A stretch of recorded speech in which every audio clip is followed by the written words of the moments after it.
Et elle retiendra si aujourd'hui nous avons choisi de juger par justice ou par facilité. Je suis Abigail Alexandre, avocate de la défense. Et aujourd'hui, ma cliente fait face à une accusation extrêmement grave, celle d'amplifier les inégalités.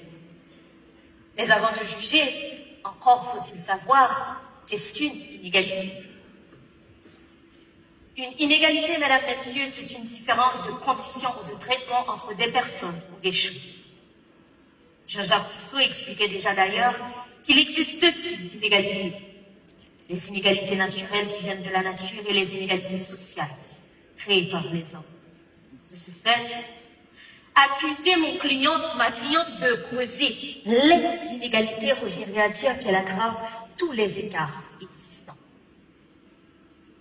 Je sais que vous avez entendu des rumeurs à propos de ma cliente, mais prenons un instant pour aller au-delà de ce que l'on croit savoir d'elle.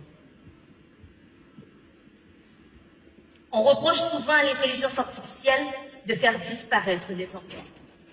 Et pourtant, selon le World Economic Forum, les transformations technologiques dont ma cliente devraient créer 170 millions d'emplois d'ici 2030.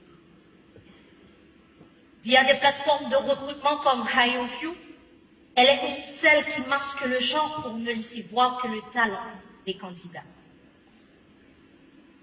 Comme la révolution industrielle a créé les métiers des transports, des télécommunications, l'intelligence artificielle ouvre aujourd'hui de nouveaux horizons et parfois même, elle sauve des vies.